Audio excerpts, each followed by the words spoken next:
Hello everyone, it's Amanda from Crystal Coast Originals. Thank you so much for checking out my video. Here is the dried results of the painting you're going to see in the video today. It is a cloud pour and I'm loving how this one turned out. I had some leftover colors from the Dutch pour that I had done previously with the Bordeaux red, the turquoise blue, brown, tan, and beige. So I thought, why not try a cloud pour?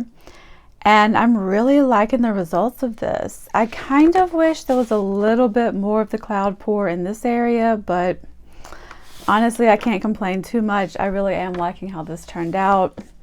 As usual, the formula I used and the colors will be listed in the description box, so please don't forget to check that out.